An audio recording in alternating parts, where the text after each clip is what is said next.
నమస్తే welcome to Leo prime time debate. అటు YS Vivekananda Reddy హత్య కేసు, అదేవిధంగా ఇప్పుడు మారుమ్రోగుతున్నటువంటి ఒక లిక్కర్ స్కామ్, మొత్తానికి విలన్ దొరికేశాడా?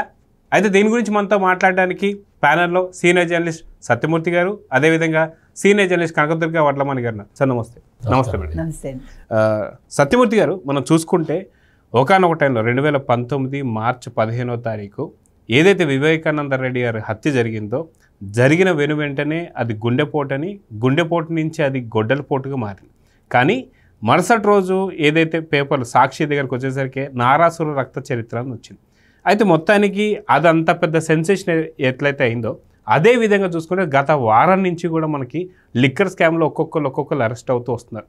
ప్రస్తుతానికి అనుకోకుండా అనూహ్యంగా ఇప్పుడు అవినాష్ రెడ్డి ప్లస్ అదేవిధంగా భాస్కర్ రెడ్డి తెర మీదకి వచ్చారు. మొత్తానికి వీళ్ళ పాత్రలు ఏంటి అంటే ఏం చెప్తారు? ఇప్పుడు జగన్మోహన్ రెడ్డి పాత్ర ఉండి, అంటే జగన్మోహన్ రెడ్డి పాత్ర ఉన్నది ఆల్రెడీ, ఆ విషయం ఎస్టాబ్లిష్ అయిపోయింది. ఆయన దగ్గర సెక్రటరీగా పనిచేసిన ఒక రిటైర్డ్ ఐఏఎస్ అధికారిని అరెస్ట్ చేశారు. అట్లాగే జగన్మోహన్ రెడ్డి ఓఎస్డీని అరెస్ట్ చేశారు. మరి దాదాపుగా అంటే జగన్మోహన్ రెడ్డి పాత్ర స్పష్టమైంది. మరి జగన్మోహన్ రెడ్డి ఉంటే అందులో వాళ్ళ తమ్ముడు అవినాష్ రెడ్డి ఉండకుండా ఉంటాడా? అవినాష్ రెడ్డి ఉండకుండా ఎలా ఉంటాడు? అవినాష్ రెడ్డి ఉంటే మరి అవినాష్ రెడ్డి వాళ్ళ నాన్న భాస్కర్ రెడ్డి ఉండకుండా ఎట్లా ఉంటాడు? ఇవన్నీ చైన్ లింకులు మొత్తం. ఇంకా ఈ మద్యం కుంభకోణంలో జగన్మోహన్ రెడ్డి కజిన్స్ ఉన్నారు, first cousins Sunil Reddy, Anil Reddy, YS Sunil Reddy, YS Anil Reddy అని వాళ్ళు కూడా, వాళ్ళ ప్రమేయం కూడా ఉందని కదా. ఇప్పుడు లేటెస్ట్గా వస్తున్నది ఏంటి అంటే, ఈ దుబాయ్కి 4,000 కోట్ల రూపాయలు అక్రమంగా పెట్టుబడులు తరలిపోయినాయని నర్సరావుపేట పార్లమెంటు సభ్యుడు చెప్పాడు కదా, లావు కృష్ణదేవరాయలు పార్లమెంట్లో చెప్పాడు. వైఎస్ సునీల్ రెడ్డి అక్కడ పెట్టాడు పెట్టుబడులు, ఆ పెట్టుబడులు కూడా ఈ మద్యం కుంభకోణానికి సంబంధించినవే అని ఆయన స్పష్టంగా పార్లమెంట్లో చెప్పాడు. ఇప్పుడు ఎన్ఫోర్స్మెంట్ డైరెక్టరేట్ వచ్చి ఇందులో ఇంప్లీడ్ అయింది. ఆల్రెడీ ఏసీబీ కోర్టులో పిటిషన్ ఫైల్ చేసింది. మేము రాజ్ కసిరెడ్డిని మేము విచారించాలి, రాజ్ కసిరెడ్డి మీద మనీ లాండరింగ్ అభియోగాలు ఉన్నాయి కాబట్టి ఆయన్ని మాకు అప్పగించండి అని పిటిషన్ ఫైల్ చేసింది. దాని మీద రాజ్ కసిరెడ్డికి నోటీసులు ఇచ్చింది ఏసీబీ కోర్టు. వాళ్ళు ఎన్ఫోర్స్మెంట్ డైరెక్టరేట్ వాళ్ళు ఇట్లా అడుగుతున్నారు, మీ అభిప్రాయం ఏంటి అని చెప్పి రాజ్ కసిరెడ్డిని ఏసీబీ కోర్టు అభిప్రాయం అడిగింది. మరి వాళ్ళు చెప్పాలా, తర్వాత కేసు ఆ వాదనలు నడుస్తాయి, ఆర్గ్యుమెంట్స్ అవి నడిచిన తర్వాత అప్పుడు ఎన్ఫోర్స్మెంట్ డైరెక్టరేటు ఈ కేసులో ఇన్వాల్వ్ అయిపోతే, కంప్లీట్గా ఇన్వాల్వ్ అయిపోతే అప్పుడు రాజ్ కసిరెడ్డిని తిహార్ జైలుకి తరలిస్తారు. సో రాజ్ కసిరెడ్డి ఇప్పటికీ మనం మామూలుగా మీరు గమనిస్తే ముందర అసలు రాజ్ కసిరెడ్డి పేరు లేదు. వాసుదేవరెడ్డి ఎప్పుడైతే అప్రూవర్గా మారిపోయి తన పోలీసులకు కావాల్సిన సమాచారాన్ని అంతా ఇచ్చిన తర్వాత అతను చెప్పుంటాడు, రాజ్ కసిరెడ్డి పేరు అతను స్టేట్మెంట్లో చెప్పుంటాడు. వాసుదేవరెడ్డి ఎవరైతే బ్రెవరీస్ కార్పొరేషన్ ఎండీగా పనిచేశాడో అతను చెప్పుంటాడు, కానీ పబ్లిక్కి తెలియదు. విజయసాయిరెడ్డి వచ్చి రాజ్ కసిరెడ్డి గురించి చెప్పాడు. రాజ్ కసిరెడ్డి గురించి చెప్పిన తర్వాత రాజ్ కసిరెడ్డిని ఎవరు సేవ్ చేయాలి? జగన్మోహన్ రెడ్డి సేవ్ చేయాలి. సేవ్ చేయకుండా రాజ్ కసిరెడ్డి తెలుగుదేశం పార్టీ నాయకులకి వ్యాపార భాగస్వామి, రాజ్ కసిరెడ్డితో నాకు సంబంధం లేదని జగన్మోహన్ రెడ్డి డిక్లేర్ చేశాడు. తన సాక్షి పేపర్ ద్వారా డిక్లేర్ చేశాడు. ఎప్పుడైతే జగన్మోహన్ రెడ్డి ఈ రాజ్ కసిరెడ్డి నా మనిషి కాదు అని డిక్లేర్, ఈయన మనిషి కాకపోతే ఐటీ సలహాదారుడికి ఎందుకు ఇస్తాడు? కానీ ఈ కేసులో ఇరుక్కుపోయారు కదా అందరూ, ఎవరికి వాడు తప్పించుకోవడానికి ప్రయత్నం చేస్తున్నాడు. ఆ ప్రయత్నంలో భాగంగా ఇది పెట్టాడు జగన్మోహన్ రెడ్డి.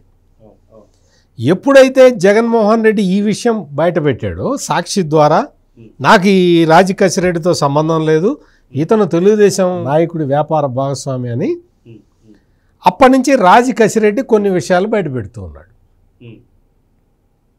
రాజీ కసిరెడ్డి ఏం చెప్తున్నాడు, ఈ విజయసాయిరెడ్డి అల్లుళ్ళు ఇద్దరు ఉన్నారు కదా, ఒక అల్లుడును అల్లుడు తమ్ముడు, ఈ శరత్చంద్రారెడ్డి, వీళ్ళ కంపెనీల నుంచి డబ్బులు రూట్ అవుట్ అయినాయి, ఆ ట్రైడెంట్ అనే దాని ద్వారా రూట్ అవుట్ అయింది అని మొత్తం రాజీ కసిరెడ్డి సమాచారం ఇచ్చాడు. దీనికి కౌంటర్గా విజయసాయిరెడ్డి వెళ్ళి ఇంకో కొంత సమాచారం ఇచ్చాడు. ఇట్లా వీళ్ళకి వీళ్ళు వెళ్ళిపోయి సమాచారం ఇస్తూ ఉన్నారు. ఇప్పుడు ధనంజయ రెడ్డిని, కృష్ణమోహన్ రెడ్డిని అరెస్ట్ చేశారు. ధనంజయ రెడ్డి అంటే మాజీ retired IAS officer, Jaganmohan Reddy దగ్గర సెక్రటరీగా పనిచేశాడు. కృష్ణమోహన్ రెడ్డి అంటే జగన్మోహన్ రెడ్డికి ఫోన్ లాంటివాడు. మనం సెల్ ఫోన్ని ఎట్ట వాడతాం, ఎవరితో మాట్లాడాలంటే దీన్ని వాడతాం, దీనికి డైల్ చేసి చెప్తే అవతలోడు వింటాడు, ఎవరన్నా వాట్సాప్ మెసేజ్ పంపిస్తే చదువుకుంటాం. ఈ సెల్ ఫోన్ లాంటి వాడు జగన్మోహన్ రెడ్డికి కృష్ణమోహన్ రెడ్డి. అంటే కళ్ళు, చెవులు, ముక్కు, నోరు అన్నీ కృష్ణమోహన్ రెడ్డి. ఇప్పుడు ఈ కృష్ణమోహన్ రెడ్డిని కూడా తీసుకెళ్ళి పోలీసులు ఆడ కూర్చోబెట్టి క్వశ్చన్లు వేసిన తర్వాత అవినాష్ రెడ్డి పేరు వచ్చింది. అవినాష్ రెడ్డి తండ్రి భాస్కర్ రెడ్డి, వీళ్ళిద్దరి నమ్మిన బంటు హనుమంతరెడ్డి, వీళ్ళ పేర్లు బయటకు వచ్చినాయి. ఈ హనుమంతరెడ్డి కానీ, ఎవరు భాస్కర్ రెడ్డికి నమ్మిన బొంట అయిన బినామీ అయిన హనుమంతరెడ్డి కానీ, ధనుంజయ రెడ్డికి బినామీ అయిన శ్రీధర్, అతని పేరు శ్రీధర్, సజ్జల శ్రీధర్ రెడ్డి కాదు, ఇంకొక శ్రీధర్ ఉన్నాడు.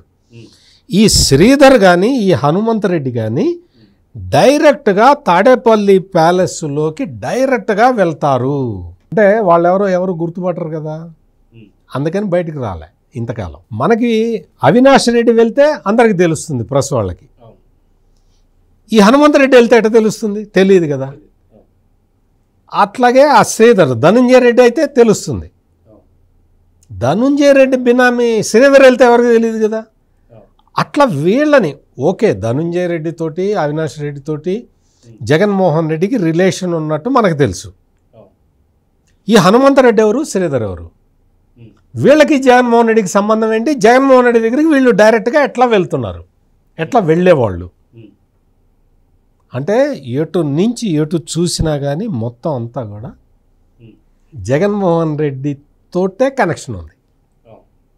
ఇది అందువల్ల ఇక్కడ మనం ముఖ్యంగా గమనించాల్సిన ఇంపార్టెంట్ విషయం ఏంటి అంటే, ఎవరు దొరికినా కానీ వాళ్ళు కొత్త పేరు చెప్తూ ఉన్నారు. ఆ కొత్త పేరు ఇట బయటికి రాగానే అటు జగన్మోహన్ రెడ్డి వైపు చూస్తూ ఉన్నారు. ఇది జరుగుతున్నది. మొత్తం రాజీ కసిరెడ్డి దగ్గర నుంచి వాసుదేవరెడ్డి, తర్వాత రాజీ కసిరెడ్డి, విజయసాయిరెడ్డి, ఇప్పుడు ధనుంజయ రెడ్డి, కృష్ణమోహన్ రెడ్డి, వీళ్ళందరూ ఇచ్చిన సమాచారంతో నెట్వర్క్ కంప్లీట్ అయింది. డబ్బులన్నీ ఎక్కడికి, మధ్యలో ఇంకొక వ్యక్తి ఉన్నాడు, గోవిందప్ప బాలాజీ. అందుకనే ఇదంతా కూడా ఒక పెద్ద ముఠాగా ఏర్పడి మొత్తం అవినాష్ రెడ్డి, ఇప్పుడు అవినాష్ రెడ్డి తండ్రి పాత్ర కూడా ఇందులో కొత్తగా వచ్చి చేరింది. అతను హనుమంతరెడ్డి అనే అతను వెళ్ళి డిస్టిలరీలో బ్రోరీస్ కంపెనీని బెదిరించాడు. నువ్వు ఏదో ఒక బీర్ ఉంటుంది, ఖజురహో బీర్ అని, ఆయన ఇది తయారు చేయడానికి వీల్లేదు, మా బూమ్ బీరే తయారు చేయాలి అని అతను ఆ కంపెనీని ఆ బ్రాండ్ ఆపిచ్చేసి జే బ్రాండ్ తయారు చేసేలాగా చేసిన వ్యక్తి. ఇట్లా ఓ రోజుకు ఒక పేరు బయటకు వస్తున్నది. ఇది జగన్ అక్రమాస్తుల కేసు కన్నా పెద్ద కేసు. అయితే కనకదుర్గ గారు, మనం చూసుకుంటే లిక్కర్ స్కామ్ ఎంత పెద్దదనేది ఒక్కొక్కడికి బయటకు వస్తుంది. వాస్తవానికి ఇది ప్రాథమికంగా 3,000 కోట్ల పైచలకు స్కామ్ అంటున్నారు. కానీ బాటిల్ తయారీకి సంబంధించి ఒక స్కామే, అదేవిధంగా లిక్కర్ 100 రూపాయలు అయితే 16 రూపాయలకి మాత్రం తీసుకొని దానికి 84% దానికి గవర్నమెంట్ సంబంధించిన ట్యాక్స్లు ఉంటాయి. ఇవి కాకుండా వాళ్ళు 100 రూపాయలు కట్టి అడిషనల్గా దీన్ని చేయడం కానీ ప్రతిదీ కూడా స్కామ్గా కనిపిస్తుంది. అయితే వాస్తవానికి వైఎస్ వివేకానంద రెడ్డి గారి హత్య అనేది ఎంత పెద్ద సంచలనం అందరికీ తెలిసిందే. జగన్ సీఎం అవడానికి చాలా ప్రధానమైనటువంటి కారణం కూడా అది అయిందని చెప్పి అందరికీ తెలుసు. ఇప్పుడు కేసులో ఇన్వాల్వ్ అయినటువంటి వాళ్ళందరూ కూడా మళ్ళీ ఇక్కడ కనిపించడాన్ని ఎలా చూస్తారు? అంటే ఇది జగన్ ఫ్యామిలీ స్కాముల్లోనే ఉంది అంటే ఏమంటారు? అయ్యో, ఇంకా ఇందాక సత్యమూర్తి గారు చెప్పినట్టు ఇంకా ఎంతమంది వస్తారో వారి మొత్తం. ఇంకొకటి అండి, ఇక్కడ తప్పో రైటో నాకు తెలియదు, ఒక మాట చెప్తా. ఇప్పుడు భారతీరెడ్డి కూడా ఇందులో ఇన్వాల్వ్ అయింది అంటున్నారు. సో ఈ డబ్బులన్నీ మళ్ళీ జగన్మోహన్ రెడ్డి భారతీరెడ్డి కూతుళ్ళకు కూడా ఏమైనా వెళ్ళాయా, మళ్ళీ ఆ డొంక కూడా ఏమైనా కదులుతుందో ఆలోచించాలి. అంటే వాళ్ళకి తెలుసో తెలియకో, ఆ పిల్లలకి తెలుసో తెలీదో మనకు తెలియదు. మేబీ అక్కడ కూడా లీడ్ అవుతుందా, ఎందుకంటే లండన్కి వెళ్ళాయని తెలుసు మనకి డబ్బులు, అదేవిధంగా దుబాయ్కి వెళ్ళాయని తెలుసు. అంటే ఎక్కడెక్కడ అవకాశాలు ఉన్నాయో అక్కడికి వెళ్తాయి. ఇప్పుడు మీకు ఇక్కడ తృతీయ విభక్తి చతుర్థి విభక్తి తోడంతో కొరకున్కాయ్ అని అతని కోసం, అతని కొరకు, ఎవరి కొరకు, జగన్మోహన్ రెడ్డి కొరకు ఇంతమంది బయటకు వస్తున్నారు. అంటే ఒక్కొక్కళ్ళు ఇవాళ అవినాష్ రెడ్డి బయటకు వచ్చారు, భాస్కర్ రెడ్డి బయటకు వచ్చారంటే నెక్స్ట్ ఖచ్చితంగా భారతీరెడ్డి పేరు బయటకు రాదని ఏమీ మనకి అపనమ్మకం లేదు. నేను అవినాష్ రెడ్డి ఎక్కడుంటే భారతీరెడ్డి పేరు అక్కడ ఉంటుంది. అంటే మనం నెగిటివ్ ఏం చెప్పట్లేదు, తప్పుగా ఏం మాట్లాడటల్లా. కాకపోతే ఏంటంటే వాళ్ళ ఫ్యామిలీలో అంత ఇంపార్టెంట్ వ్యక్తి అవినాష్ రెడ్డి కాబట్టి భారతీరెడ్డి ఇన్వాల్వ్మెంట్ ఉంటుంది అనే దాంట్లో మీకు సందేహం అక్కర్లా. ఇంకా ఎవరెవరు వస్తారు, ఇప్పుడు ఏదో 4 తగిలిస్తే నోర్లు విప్పుతారని ఇక్కడ ఇందాక వారు చెప్పినట్టుగా ఇక్కడ జగన్మోహన్ రెడ్డి ఒక చిన్న తెలివి తక్కువ పని చేస్తున్నాడు చెప్పాలంటే. మనం ఏంటంటే ఇప్పుడు ఎప్పుడైతే రాజ్ కసిరెడ్డి నాకు సంబంధం లేదు, అతను తెలుగుదేశానికి సంబంధించిన వాడు, అయితే మరో ఎక్స్ మాకు సంబంధం లేదు తెలుగుదేశానికి సంబంధించిన వాడు, ఇట్లా చెప్పటం వల్ల ఏమవుతుందంటే వాళ్ళందరూ నోర్లు విప్పుతున్నారు. అది గమనించట్లేదు జగన్మోహన్ రెడ్డి.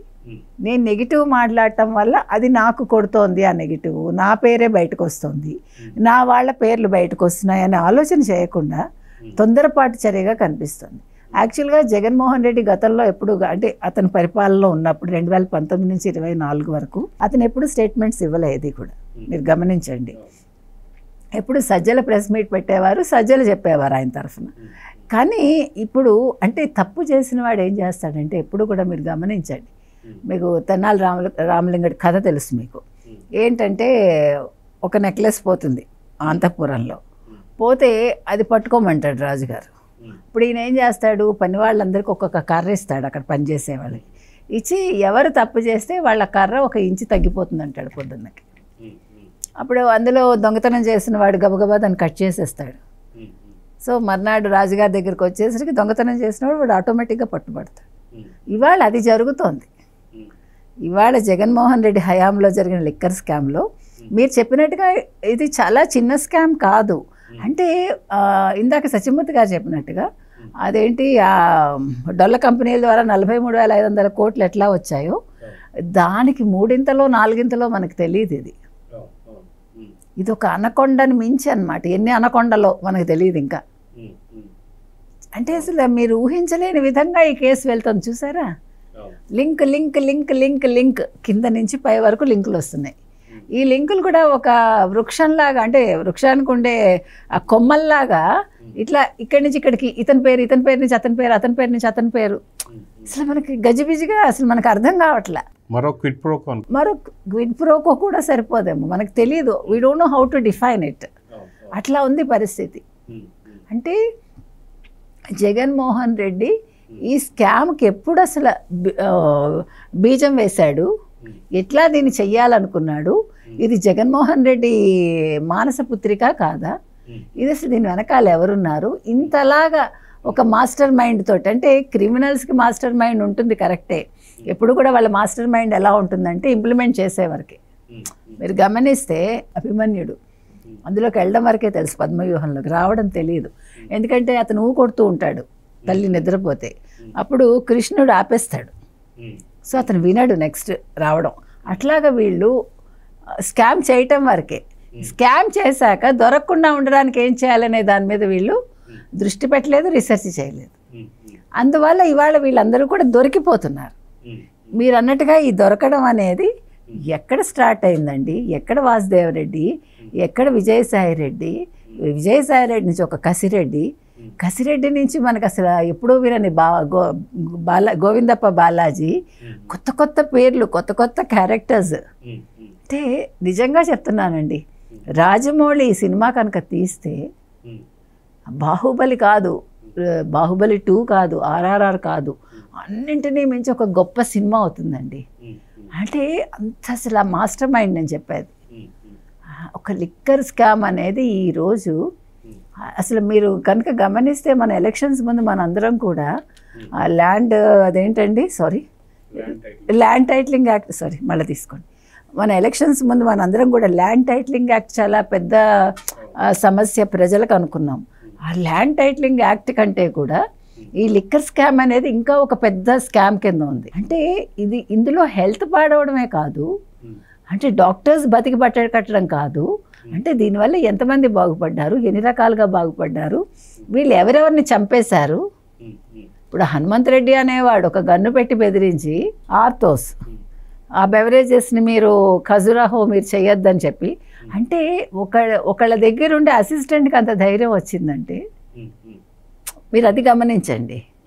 వాడికి ఎక్కడి నుంచి వచ్చింది ఆ ధైర్యం? ఎవరిచ్చారు అంటే జగన్మోహన్ రెడ్డి ఇచ్చాడు. నువ్వు వెళ్ళు, నువ్వు చేసేయి, నేను ఉంటా మీ వెనకాల, మీకెందుకు అన్నాడు. ఆ రోజు వీళ్ళ చేత తప్పులు చేయించి ఈరోజు మీరెవరో నాకు సంబంధం లేదు, నాకు తెలియదు, ఈ డైలాగ్స్ చెప్తున్నాడు. సో ఇప్పుడు ప్రతి ఒక్క తప్పు చేసిన వాడు ఖచ్చితంగా ఎవరి పేర్లు చెప్పాలో వాళ్ళ పేర్లు చెప్తారు. ఇక్కడ కనకదుర్గ గారిది ఆమె కోరిక తీరే అవకాశం లేదు. ఇది రాజమౌళి సబ్జెక్ట్ కాదు, ఇది రామ్ గోపాల్ వర్మ సబ్జెక్ట్. కానీ ఆర్జీవి నేను ఎందుకు చెప్పలేదంటే you are right absolutely, but at the same time RGV ఒక రకంగా న్యాయం ఎందుకు చేయలేడు అనుకున్నానంటే ఆయన ప్రో వైసీపీ కాబట్టి హీ కెనాట్ డూ. అంటే స్టోరీ ఎట్లా ఉంటుంది, రామ్ గోపాల్ వర్మ స్టోరీ ఎట్లా ఉంటుందంటే ఇట్లా జగన్మోహన్ రెడ్డి ఇట్లా మంచి దేశ శ్రేయస్సు కోసం ఒక స్పూరియస్ లిక్కర్ ఇచ్చి 30,000 మందిని చంపేసి ఇంకా చాలామంది లివర్లు, కిడ్నీలు ఇవన్నీ ధ్వంసం చేస్తే అదంతా పరోపకారం చేసినట్టుగా ఈ వేల కోట్ల రూపాయల సంపదని ఇదంతా సేకరించటం కూడా ఈ దేశాన్ని, ఈ రాష్ట్రాన్ని ఉద్ధరించడానికి అన్నట్టుగా ఈ పనులన్నీ చేస్తూ ఉంటే చంద్రబాబు నాయుడు, పవన్ కళ్యాణ్ విలన్లు అనమాట. ఎప్పటికైనా వాళ్ళే విలన్లు. వాళ్ళిద్దరూ విలన్లుగా ఉండి ఈయన ప్రజాసేవ కోసం అని చెప్పి 1,00,000 కోట్లు కొల్లగొడుతూ ఉంటే వాళ్ళు అడ్డుకుంటున్నట్టు. వాళ్ళిద్దరూ ఈ కొల్లగొడుతుంటే జగన్మోహన్ రెడ్డి కొల్లగొడుతున్న దాన్ని వీళ్ళిద్దరూ ఆపటానికి కుట్ర చేస్తున్నట్టు. చంద్రబాబు నాయుడు, పవన్ కళ్యాణ్ కూర్చొని కుట్ర చేస్తుంటారు అన్నమాట. చీకటి గదిలో కూర్చొని ఇతను కొల్లగొడుతున్నాడు, ఈ కొల్లగొట్టడాన్ని ఆపాలి అంటే వీళ్ళు విలన్లు, కొల్లగొట్టేవాడిని హీరోగా చూపిస్తాడు. అది ఇప్పుడు రామ్ గోపాల్ వర్మ ఇట్లా స్టోరీని ఇట్లా మార్చి తీసుకుంటాడు. మనం ఈ రామ్ గోపాల్ వర్మకి ఆ అవకాశం రాదు. ఎందుకంటే ఇప్పుడు పెట్టుబడి పెట్టడానికి ఇవన్నీ లిక్కర్ డబ్బులన్నీ పట్టుపడుతున్నాయి కదా. పట్టుబడిన జగన్మోహన్ రెడ్డి ఇవ్వాలి కదా. నీకు చాలా సినిమాలు రెడ్లు, అమ్మవారు, ఇవన్నీ రకరకాల సినిమాలు తీశాడు కదా. లక్ష్మీ ఎన్టీఆర్ అని, వ్యూహం అంటాడు, శపథం అంటాడు, అదేదంటే ఇదంటే అన్నీ చేశాడు కదా. ఇటువంటివి తీయటానికి మరి ఇంక ఇప్పుడు లేదు కదండి, డబ్బులు కొంచెం కటకట్లాడు. అదే ఐపాక్ లేదు. అయితే సత్యమూర్తి గారు, నేను అడగాలనుకున్న పాయింట్ కూడా ఒకటి ఏంటంటే, మనకి అసలుకి దీని మొత్తం ఈ లిక్కర్ స్కామ్కి ఫస్ట్ ఆద్యుడు కావచ్చు ఎవరైనా సరే తన ఇంట్లోనే 2 సార్లు మీటింగ్ జరిగిందన్న విజయసాయిరెడ్డి. సో కర్త కర్మ క్రియ రాజకేశ్వరరెడ్డి అంటూనే అసలు జరిగిందంతా కూడా మా ఇంట్లోనే అని చెప్పి పూర్తి చెప్పేశాడు. ఇక్కడ ఒక చిన్న డౌట్ ఏంటంటే, నిజంగా విజయసాయిరెడ్డి అప్రూవర్గా మారాడా? మారితే ఎందుకని ఇన్స్టాల్మెంట్ పద్ధతుల్లో, ఈఎంఐ పద్ధతుల్లో ఒక్కొక్కరు పేర్లు చెప్పకుండా డైరెక్ట్గా ఎవరైతే అంతిమ లబ్ధిదారులు వాళ్ళ పేరు చెప్పేయచ్చు. కానీ నిజంగా అప్రూవర్గా మారాడనైతే కొంతమందికి అయితే అనుమానాలు ఉన్నాయి. ఎందుకు అంటే వాస్తవానికి సునీల్ రెడ్డి తనే దాదాపు 4,000 కోట్లు పూర్తి దేశాన్ని దాటించాడు అని చెప్పేసి వార్త వచ్చిన అదే సమయంలో లేదు రాజ్ కసిరెడ్డి పూర్తి కర్త కర్మ క్రియ అని చెప్పేసి అని అటు టర్న్ చేశాడు. అటు నుంచి మళ్ళీ ఇప్పుడు ఇట్లా తిరిగి వస్తుంది. ఇప్పుడు మళ్ళీ గతంలో కూడా చూసుకుంటే మనకి ఇక్కడ వెన్నుపోటు ఏదైతే గొడ్డలి పోటు పొడిచింది మాత్రం ఖచ్చితంగా అవినాష్ రెడ్డి నాకు కాల్ చేసి చెప్పారు అన్నట్టుగా ఒక మాట మాట్లాడాడు. సో మొత్తానికి విజయసాయి రెడ్డి అప్రూవర్గా మారాడా లేదా, ఎందుకని ఇన్ని మలుపులు తిప్పుతున్నాడంటే ఏం చెప్తారు? ఇంతమంది అరెస్ట్ అయ్యారు, విజయసాయి రెడ్డి అరెస్ట్ అయ్యాడా? అదే డౌట్. ఎందుకు కాలేదు? అదే అతని చాకచక్యం. ఇంతకాలం అతను చేస్తున్న పనే అది. ఇప్పటిదాకా నిందితుడు కూడా రాలేదు, ఓన్లీ సాక్ష్యం చెప్పడానికి మాత్రమే వచ్చాడు. అందులో నిందితుడిగా ఉన్నా ఇంకా అరెస్ట్ చేయలేదు. ఆ అరెస్ట్ నుంచి తప్పించుకోవటానికి కొన్ని విషయాలు చెప్తూ ఉన్నాడు. చెప్పి మొత్తం ఇటు చెప్తాడు, జగన్మోహన్ రెడ్డికి దీనికి సంబంధం లేదని చెప్తాడు. మళ్ళీ పోలీసులు ఇన్వెస్టిగేట్ చేసి నీకు తెలుసు చెప్పు అంటే మళ్ళీ కొంత చెప్తాడు. మళ్ళీ ఇట్లా పోలీసులతోటి దొంగ పోలీసు ఆట ఆడుతున్నాడు విజయసాయి రెడ్డి. కానీ ఎంత దొంగ పోలీసు ఆట ఆడినా విజయసాయి రెడ్డి ఆయన చార్టెడ్ అకౌంటెంట్. మరి కేసు ఇన్వెస్టిగేట్ చేసే పోలీసులు ఈ క్రైమ్స్ ఇటువంటి క్రైములు ఎన్ని చూసి ఉంటారు, ఈ నేరస్తుల సైకాలజీ ఎంత స్టడీ చేసి ఉంటారు, ఇన్ని వేల కోట్లు అటు నుంచి అటు పోతూ ఉంటే ఎట్లా చూస్తూ ఊరుకుంటారు. అందుకని వాళ్ళ పద్ధతిలో వాళ్ళు ముందరికి వెళ్తూనే ఉన్నారు. అందుకనే ఇంత జరుగుతున్నది, ఇన్ని విషయాలు బయటకు వస్తూ ఉన్నాయి. ఇక్కడ మనం ముఖ్యంగా గమనించాల్సిన విషయం ఏంటంటే పొద్దున్నే లేచి పోలీసులు, ఈ సిట్ పోలీసులు సాక్షి పేపరు చదివితే చాలు దొంగలు ఎవరు ఎక్కడ ఉన్నారో అర్థమైపోతుంది. వాళ్ళు మాకు దీంతో సంబంధం లేదు, మాకు దాంతో సంబంధం లేదు అని వీళ్ళు ఏదైతే వార్తలు రాస్తారో ఆ వార్త చదువుకొని దానికి వ్యతిరేకంగా ఫాలో అయిపోతే చాలు దొరికిపోతాడు దొంగ.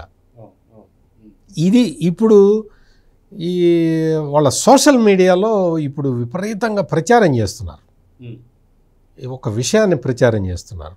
ఏంటి అంటే అంబటి రాంబాబు తన ఛానల్ ఒకటి ఉంది కదా, కొత్త ఛానల్, యూట్యూబ్ ఛానల్ ఒకటి పెట్టాడు కదా. ఆ యూట్యూబ్ ఛానల్లో వచ్చి చెప్తున్నాడు రాష్ట్రంలో శాంతి భద్రతలు లేవు, ఇక మొత్తం ఇట్లా జరుగుతున్నది, అంతా కుంభకోణాలు జరుగుతున్నాయి. కానీ ఈ కుంభకోణాలన్నీ మరుగునపరచడానికి లిక్కర్ కుంభకోణం అంటూ కొత్త దాన్ని తెచ్చారు, టాపిక్ డైవర్ట్ చేయటం అని చెబుతున్నాడు అంబటి రాంబాబు. లిక్కర్ కుంభకోణం లేకపోతే ఇంతమంది ఎట్లా అరెస్ట్ అవుతారయ్యా? నువ్వేదో మంత్రికే కూడా వెలగబెట్టావు కదా, చూసుకో ఒకసారి. నీకు ధనుంజయ రెడ్డిని అడుగుపో, చెప్తాడు. ధనుంజయ రెడ్డిని ములాఖాతులో కలిసి ఎరా అబ్బాయి నువ్వేనా చేసిందని అడుగుపో, చెప్తాడు. నిన్న చూశారు కదండి ధనుంజయ రెడ్డి, కృష్ణమోహన్ రెడ్డికి వీళ్ళందరూ ఎలా వెళ్ళారు, విడుదల రజనీ మొత్తం ఎవడో అసలు నల్ల కోట్లు వేసుకొని ఎప్పుడో బార్ కౌన్సిల్ రిజిస్టర్ చేసుకొని అసలు ఏంటండి మొత్తం అందరూ వెళ్ళిపోయారు. అంటే వాళ్ళు ఎంత స్కామ్ చేయకపోతే వాళ్ళ వెనకాల వెళ్ళి ఉంటారు. పెట్టి ఈ కొత్త ప్రచారాన్ని తీసుకొస్తున్నాడు. అసలు కుంభకోణమే లేదు, జగన్మోహన్ రెడ్డిని అన్యాయంగా అరెస్ట్ చేయడానికి ప్రయత్నం చేస్తున్నారని మొదలు పెడుతున్నాడు ఈ అంబటి రాంబాబు, పేర్ని నాని, ఈ ముఠా అంతా. ఈ ముఠాలో ఇప్పుడు కొత్త మెంబర్స్ చేరారు. అంటే యాంకర్ శ్యామల వీళ్ళందరూ ఉన్నారు. యాంకర్ శ్యామల అయితే నిన్న ఎక్కడో చెప్తున్నది, ధనుంజయ రెడ్డి లాంటి ఒక మేధావి అమాయకుడా ఇన్ని అక్కడ కూర్చొని ఐఏఎస్ ఆఫీసర్ అక్కడ కూర్చొని కాదంబరి జత్వాన్ని జుట్టుపట్టి ఈడ్చిరండి అని చెప్పింది ఇతనే. రఘురామకృష్ణరాజుని లాకపోవడం కొట్టమని చెప్పింది ఇతనే. ఇంకా ఎన్ని కోటంరెడ్డి శ్రీధర్ రెడ్డి చెప్పాడు కదా ఈ ధనంజయ రెడ్డి ఎటువంటి వాడో. మొత్తం ఐఏఎస్ని ఐపీఎస్ని కూడా ఏయ్ పో అతను పో, సాయంత్రం రా పో, నీకేంటి, నీకు పోస్టింగ్ ఏంటి, నీకు ఇవ్వను పో, ఇట్ట మాట్లాడేవాడని ధనంజయ రెడ్డి. అతనికన్నా సీనియర్ ఐఏఎస్లు వచ్చినా కానీ చాలా నీచంగా మాట్లాడే ధనంజయ రెడ్డిట చాలా మంచివాడు, సౌమ్యుడు అనే అమ్మాయి యాంకర్ శ్యామల వచ్చి చెప్తూ ఉంటే ఇంకా మరి ఆ వినే ప్రజలు అంటే ఎవరు వింటలేదు. వాళ్ళ వైసీపీ సోషల్ మీడియా హ్యాండిల్స్ అన్నీ కూడా డౌన్ ట్రెండ్లో ఉన్నాయి. మొత్తం వాళ్ళకి వ్యూస్ ఎక్కడ రావట్లేదు. అందుకనే కొత్త కొత్త మొహాల్ని తీసుకొచ్చి స్క్రీన్ మీదకి తీసుకొచ్చి ప్రజెంట్ చేస్తూ ఉన్నారు. రకరకాల యాంగిల్స్లో ప్రజెంట్ చేస్తూ ఉన్నారు. వాళ్ళు ఎక్కడ సక్సెస్ కావట్లే. అందుకనే అంబటి రాంబాబు ఛానల్ కూడా మొత్తం మార్చాడు. మొత్తం కొత్తగా వెళ్తే మళ్ళీ ఏమన్నా అంటే పాడ్కాస్టింగ్ టైపులో తీసుకొస్తున్నాడు అంబటి రాంబాబు. రాజకీయ నాయకుడు రాజకీయ నాయకుడు పని చేసుకోకుండా యూట్యూబ్ ఛానల్ పని ఏంటి? అంటే ఏ అస్త్రం దొరికితే ఆ అస్త్రాన్ని ప్రయోగించాలి, కూటమి ప్రభుత్వాన్ని బదనాం చేయాలి అనే ప్రయత్నం అన్నమాట. ఎన్ని ప్రయత్నాలు చేసినా సిట్ పోలీసులకి మాత్రం మనం హ్యాట్స్ ఆఫ్ చెప్పాలి. ఎందుకంటే ఇన్ని విషయాలు బయటికి తీసుకొస్తూ ఉన్నారు. లేటెస్ట్గా ఏంటంటే ఇప్పుడు ఈ అవినాష్ రెడ్డి విషయం వచ్చింది కదా. ఈ అవినాష్ రెడ్డి, భాస్కర్ రెడ్డి ఈ కార్యక్రమం అంతా వచ్చేస్తే దీనికి సంబంధించిన ఆధారాలు ఇవన్నీ కూడా వచ్చేసి ఆ హనుమంతరెడ్డి అనే వ్యక్తిని కనుక పోలీసులు అరెస్ట్ చేస్తే ఇంకా కొన్ని విషయాలు వస్తాయి బయటికి. ఇంకా కొన్ని విషయాలు బయటికి ఎట్లా వస్తాయి అంటే ఈ డిస్టిలరీలు బ్రూవరీల్ని బెదిరించి లాక్కున్నారు అనేది ప్రధానమైన అభియోగం వీళ్ళ మీద. అది ఎట్లా జరిగిందనేది వీళ్ళందరూ చెప్తారు. దీంతో ఇవన్నీ కూడా ఈ మొత్తం ఎవిడెన్స్లన్నీ తీసుకొని కోర్టులో ప్రొడ్యూస్ చేయగలిగితే చేస్తారు. అదే చేస్తున్నారు. ఈ దొంగల ముఠా మొత్తం కూడా దొరికింది ఆల్రెడీ. ఇప్పటికే దొరికారు. ఇంతెందుకు జగన్ గారు ధనంజయ రెడ్డిని, కృష్ణమోహన్ రెడ్డిని అరెస్ట్ చేసిన తర్వాత జగన్ అరెస్ట్ చేసేసినట్టే కదండి. ఇంకా వేరే ఏమన్నా గోవిందప్ప బాలాజీని అరెస్ట్ చేసిన తర్వాత భారతిరెడ్డిని చేసేసినట్టే కదండి. ఎప్పటికైనా కానీ వీళ్ళందరూ వీళ్ళ స్వార్థం కోసం వీళ్ళు చేస్తే అంటే ధనంజయ రెడ్డి, కృష్ణమోహన్ రెడ్డి, గోవిందప్ప బాలాజీ ఈ డబ్బులన్నీ కూడా వాళ్ళ దగ్గరే పెట్టుకుంటే జగన్మోహన్ రెడ్డి ఊరుకునేవాడు కాదు కదండి. అందుకని కేసు మొత్తం కూడా దాదాపుగా ఒక కొలిక్కి వచ్చేసినట్టే. మొత్తం జగన్మోహన్ రెడ్డి ఎట్లా ప్లాన్ చేశాడు అనేది కూడా చాలా స్పష్టంగా ఇప్పటికే వెల్లడి అవుతూ ఉన్నది. అయితే కనకదుర్గ గారు, మనం చూసుకుంటే ఇప్పటిదాకా అరెస్ట్ అయినటువంటి వాళ్ళు ఎవరైతే ఉన్నారో వైసీపీ నేతలు ఒక కేసుతో ఎక్కడ ఆగడంట. మనం చూసుకుంటే వల్లభనేని వంశీ తన మీద దాదాపు 17 నుంచి 18 కేసులు. అదేవిధంగా చూసుకుంటే ప్రతి ఒక్కళ్ళ పైన కూడా పోసాని కృష్ణమౌళి అరెస్ట్ అయినప్పుడు ఒక కేసు అయినా సరే, తర్వాత దాదాపు 16 కేసుల పైన. అయితే ఇప్పుడు అసలుకే ముందే వైఎస్ వివేకానంద రెడ్డి గారి హత్య కేసులో బెయిల్ పైన ఉన్నటువంటి ఒక అవినాష్ రెడ్డి అరెస్ట్ అయితే మళ్ళీ వైఎస్ వివేకానంద రెడ్డి హత్య కేసు కూడా మళ్ళీ మొదలుగానుందా? ఖచ్చితంగా అత్యంత త్వరలో తీర్పు రానుందా? ఒక దెబ్బకి 2 పిట్టల్లాగా వైఎస్ సునీత గారు సక్సెస్ కాబోతున్నారా అంటే ఏమంటారు? ఖచ్చితంగా అవుతారు. ఎందుకంటే ఇప్పుడు లిక్కర్ స్కామ్, ఇంత పెద్ద స్కామ్ ఎప్పుడైతే పట్టుబడతారో వీళ్ళందరూ, మీరు అన్నట్టు అవినాష్ రెడ్డి ఈ విధంగా అరెస్ట్ అయ్యారనుకోండి, ఆ రోజు సిబిఐని బెదిరించి తప్పించుకోవటం వేరు, ఒక తల్లిని అడ్డు పెట్టుకుని. అంటే వైసీపీ వాళ్ళందరూ కూడా అంటే ముఖ్యమైన నేతలు తల్లులను చెల్లులను అడ్డం పెట్టుకుని, అంటే మీకు శిఖండిని అడ్డు పెట్టుకున్నట్టుగా. ఇంకంతకంటే దౌర్భాగ్యం ఏదైనా ఉందా? అంటే చేవలేనప్పుడు ఆ పనులు చేస్తారు. అంటే నీకు చేత కాదు. వీళ్ళందరూ ఆవిడెవరు, మన రోజా గారు ఏంటో మగతనం మాట్లాడింది చూడండి. సో ఇవన్నీ ఏంటో ఆవిడ చెప్పాలి. అంటే మగతనం అంటే ఏంటో వైసీపీ వాళ్ళు చెప్పాలి. ముఖ్యంగా ఒక జగన్మోహన్ రెడ్డి, ఒక అవినాష్ రెడ్డి ఇలాంటి వాళ్ళ మగతనం ఏంటో, మగాడంటే ఏంటో. ఎందుకంటున్నామంటే ఇవి అసలు దరిద్రమైన పదాలు అనుకోండి, మనం అసలు వాడకూడదు. కానీ వాళ్ళు అలా అడ్డు పెట్టుకుని వాళ్ళు తప్పించుకుని వాళ్ళు ఒక అరెస్టులను తప్పించుకున్నారు. కాబట్టి మీరు చెప్పండి, బాబాయ్ హత్య కేసు ఏదైతే ఉందో 6 ఏళ్ళుగా అలా నడుస్తుంది. కాబట్టి దానికి ఒక ముగింపు పలకాలంటే ఎప్పుడైతే ఈ స్కామ్లో వీళ్ళు అరెస్ట్ అవుతారో ఖచ్చితంగా అది ఆటోమేటిక్గా నోరు విప్పి తీరాలి కూడా. ఎందుకంటే అసలు ఎంత పెద్ద విషయం అండి అది. ఒక సొంత బాబాయ్ని హత్య చేయించడం అంటే ఎవరు హత్య చేయించారో మనకి ఈ రోజు వరకు తెలియపోవడం. ఇక్కడ అవినాష్ రెడ్డి అని పేరు రాగానే మనకు వివేకం సినిమాలో కూడా కొన్ని క్యారెక్టర్స్ చూస్తుంటాం. ఖచ్చితంగా అవినాష్ రెడ్డి అనగానే ఇక్కడ ఎవరి స్కెచ్ నడుస్తుంది అనేది చాలా క్లారిటీగా అర్థమవుతుంది. సో మేడం కూడా వెలుగులోకి రాబోతున్నారంటే అదే చెప్పబోతున్నా. ఒక మగ క్యారెక్టర్ ఒకటి బయటకు వచ్చిందంటే వెనకాల ఖచ్చితంగా ఏదో అంటారు చూడండి, మొగాడి గెలుపుకి ఆడది వెనకాల ఉంటుందని. అట్లాగా ఇప్పుడు ఈ ఏమంటారు, ఈ హత్యల వెనకాల లేకపోతే ఈ కుంభకోణాల వెనకాల ఖచ్చితంగా ఒక మహిళామణి ఆవిడ భారతీరెడ్డి కావచ్చు, మనకు తెలియదు. అది కూడా బయటకు వస్తుంది. అంటే భారతీరెడ్డి అనే ఆవిడ కూడా త్వరలో అరెస్ట్ అవుతారు. అరెస్ట్ అయితే అంటే వాళ్ళకి సంబంధం లేని సాక్షి ఏమైపోతుంది, వాళ్ళకి సంబంధం లేని సాక్షి ఛానల్ ఏమైపోతుంది, వాళ్ళకి సంబంధం లేని చాలా అంశాలన్నీ ఏమైపోతాయో. అంటే అసలు ఇప్పుడు పార్టీ కూడా నిన్నను ఎవరు అనిల్ కుమార్ యాదవ్ మాట్లాడుతూ, నేను వైఎస్ఆర్సీపీ పార్టీకి చెందినవాడిని కాదు, నేను జగన్మోహన్ రెడ్డికి చెందినవాడిని అన్నాడు నిన్న. అంటే వైఎస్ఆర్సీపీ పార్టీ లేదా? ఇవాళ ప్రసన్న కుమార్ రెడ్డి, నల్లపురెడ్డి ప్రసన్న కుమార్ రెడ్డి మొన్న మాట్లాడుతూ, మేము బీజేపీతో పెట్టుకోకపోవడం పెద్ద తప్పు, 2024లో 5 ఏళ్ళు వాళ్ళతో కలిసి ఉండి, జగన్మోహన్ రెడ్డి 5 ఏళ్ళు కూడా తన కేసుల కోసం, తర్వాత నిధుల కోసం వాళ్లతో అంటే వినయ విధేయతతో ఉన్నాడు బీజేపీతోటి అని ఒక స్టేట్మెంట్ ఇచ్చాడు శనివారం ఒక సభలో మాట్లాడుతూ. అంటే ఇవి ఎందుకు చెప్తున్నామంటే ఇవాళ ప్రతి ఒక్కళ్ళు బయటకు వస్తున్నారు. ఇవాళ ప్రతి ఒక్కళ్ళు జగన్మోహన్ రెడ్డిని డైరెక్ట్గానో ఇండైరెక్ట్గానో తిట్టడం మొదలుపెట్టారు. అంటే ఈ గొంతుకలు లేస్తున్నాయి. నిన్నటి వరకు అంటే ఈ గొంతుకలు ఎవరివి? ఖచ్చితంగా వాళ్ళు ఏ స్కాముల్లోనూ లేకపోతేనే కదండి మాట్లాడగలరు. అంటే నల్లపురెడ్డి ప్రసన్న కుమార్ రెడ్డి ఏ తప్పు చేసి ఉండకపోవచ్చు, మనకు తెలియదు. అంటే ఇంతవరకు అతని పేరు రాలేదు. ఇప్పుడు అనిల్ కుమార్ యాదవ్ కూడా ఎగిరిపోయాడు ఎలక్షన్స్ ముందు, తర్వాత 10 నెలలుగా అతను అప్స్కాండ్ అయ్యాడు. సరే ఏదో వ్యక్తిగత రీజన్స్ అంటున్నాడు. ఏది ఏమైనా ఇవాళ వైఎస్ఆర్సీపీ వాళ్ళే జగన్మోహన్ రెడ్డి చేసిన తప్పిదాలు చెప్తున్నారు. తర్వాత పార్టీ అన్నది లేదు అనేది వాళ్ళ నోటంటే వస్తుంది. కాబట్టి ఇంకా క్లైమాక్స్కి వైసీపీ ఇంకా మనం మాట్లాడక్కర్లే. క్లైమాక్స్కి జగన్మోహన్ రెడ్డిది, భారతీరెడ్డి, అవినాష్ రెడ్డిల కథ చేరుకుందా అనేది మనం ఎదురు చూద్దాం. ఎందుకంటే నెక్స్ట్ జైలుకేనా, సో అది ఏమవుతుంది అనేది త్వరలో చూస్తాం. ఇంకోటి ఏంటంటే ఇక్కడ విషయం ఏంటంటే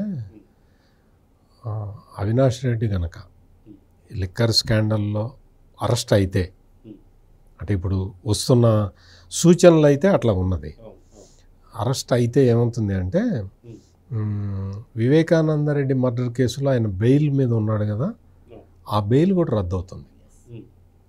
ఎందుకు అంటే నేరాలు చేయడానికి అలవాటు పడిపోయాడండి ఇతను అని ప్రాసిక్యూషన్ కూడా కోర్టులో చెప్పడానికి అవకాశం ఉంటుంది. అదే ఆ రోజు ఆ కేసులో బెయిల్ ఇచ్చారు, మరి బయట ఇది చేశాడు అన్నట్టుగా చెప్పడానికి అవకాశం ఉంటుంది. సో అందుకని ఇతను కనుక ఇందులో అరెస్ట్ అయితే వివేకానందరెడ్డి మర్డర్ కేసులో బెయిల్ కూడా రద్దు అవటానికి అవకాశం ఉంటుంది. దానికి దీనికి ఏంటి అంటే నేరాలే కదా, అది మర్డరు, ఇది అవినీతి, దీనికి సంబంధించింది. సో అందుకనే బెయిల్, అందులో కూడా బెయిల్ క్యాన్సిల్ కావడానికి అవకాశం ఉంటుంది. సార్ ఇక్కడ నాకు ఒక చిన్న డౌట్ సార్. మొన్న మధ్యనే వైఎస్ జగన్మోహన్ రెడ్డి 2027లో పాదయాత్ర మొదలు పెట్టబోతున్నానని చెప్పి 2025లో చెప్పడాన్ని ఎలా చూడాలంటే నాకు కొంత చిన్న అనుమానం వచ్చింది. అంటే ఇప్పుడు జూన్ రాబోతుంది, జూన్ 12వ తారీఖున ఖచ్చితంగా ప్రమాణ స్వీకారం చేసి దాదాపు సంవత్సరం గడుస్తుంది. జూన్ 12వ తారీఖు లోపల జగన్ అరెస్ట్ కాబోతున్నాడని కొన్ని వార్తలు అయితే వస్తున్నాయి.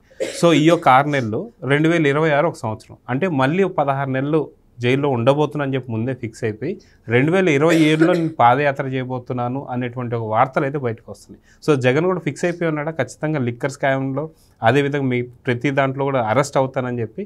ఈసారి అరెస్ట్ అయితే 16 నెలలు మాత్రమే ఉంటాడా, లేదా ఖచ్చితంగా 16 ఏళ్ళు ఉంటాడంటే ఏం చెప్తారు? ఇక్కడ ఏంటి అంటే జగన్మోహన్ రెడ్డి ఇందులో ఇన్వాల్వ్ అయి ఉన్నాడు అనటానికి సిట్టి దగ్గర ఇప్పటికే ప్రాథమిక ఆధారాలు ఉన్నాయి. ఈ మద్యం పాలసీని మార్చడం అనేది ఈ కుంభకోణానికి ప్రథమ కారణం, మూల కారణం. ఈ మద్యం విధానాన్ని మార్చడం అనే నిర్ణయాన్ని తీసుకున్న వ్యక్తి జగన్మోహన్ రెడ్డి అని ఎస్టాబ్లిష్ అయింది ఇప్పటికే. మద్యం నిర్ణయం తీసుకోవాలి కదా, అంటే పాలసీని మార్చాలి, పాలసీ మొత్తాన్ని రివర్స్ చేయాలి. ఈ నిర్ణయం ఎవరు తీసుకున్నారు అంటే జగన్మోహన్ రెడ్డి తీసుకున్నాడు. విజయసాయి రెడ్డి అండ్ వాళ్ళ కంపెనీ వాళ్ళ వీళ్ళందరూ కూర్చొని విజయసాయి రెడ్డి ఇంట్లో మాట్లాడుకొని వాళ్ళు ఈ మద్యం పాలసీ ఇట్లా ఉంటే మనం దోపిడీ చేయడానికి ఈజీగా ఉంటుంది అని ఒక పాలసీ తయారు చేసి జగన్మోహన్ రెడ్డికి ఇస్తే జగన్మోహన్ రెడ్డి ఆ పాలసీని అనౌన్స్ చేశాడు. అనౌన్స్ చేసేసాడు, అధికారులతోటి దానికి సంబంధించిన ప్రపోజల్స్ సిద్ధం చేయించాడు. ఆ ప్రపోజల్స్ని మంత్రివర్గంలో పెట్టి ఆమోదించాడు.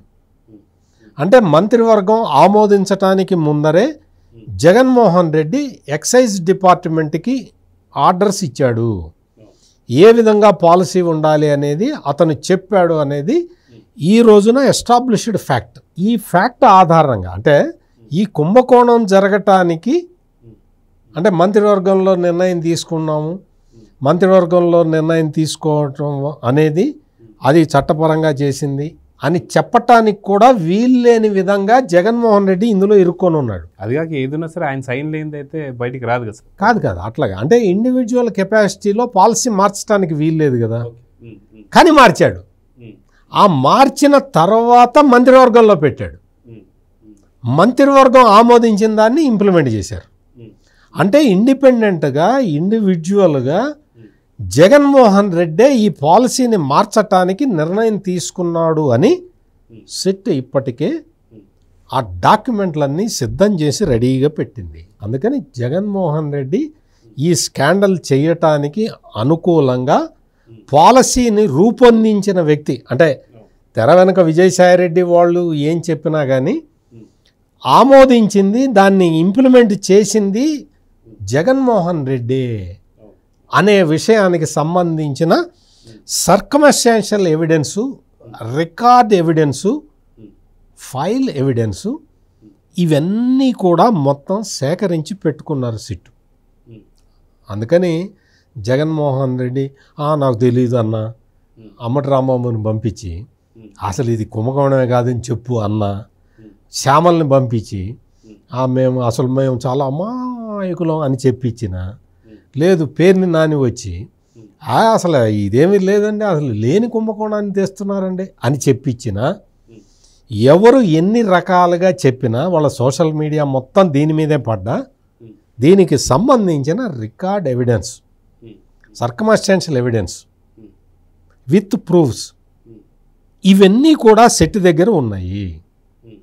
ఎన్ఫోర్స్మెంట్ డైరెక్టరేటు చాలా వేగంగా ఈ మొత్తం దీనికి మనీ లాండరింగ్కి సంబంధించిన విషయాల్ని ఈకకి ఈక పీకకి పీక లాగుతున్నారు.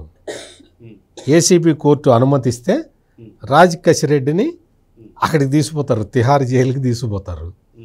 తర్వాత పరిస్థితి ఎట్లా ఉంటుందో మనం ఇప్పుడే చెప్పలేము. మొత్తం అంత ఎవిడెన్స్ ఉన్నది. అందుకని ఎవ్వరు కూడా వీళ్ళ ప్రచారాన్ని నమ్మటానికి సిద్ధంగా లేరు. ఈ అంబటి రాంబాబు చెప్పే నీతులు, ఈ యాంకర్ శ్యామల ఇచ్చే వివరణలు వినటానికి ఎవరికి ఓపిక కూడా లేదు. మొత్తం అందరూ కూడా దొంగలందరూ దొరికారు. సో ఇదండి మొత్తానికి లిక్కర్ స్కామ్తో పాటు వైఎస్ వివేకానంద రెడ్డి గారి హత్య కేసు కూడా తొందరలోనే తేలబోతుంది. మొత్తానికి ఒకే దెబ్బకి రెండు పిట్టలు అన్నట్టుగా రెండు కేసులు ఒకేసారి సాల్వ్ అవడానికి చాలా తొందరలోనే టైం ఉంది. సో చూద్దాం ఏం జరగబోతుందో. నమస్తే. నమస్కారం.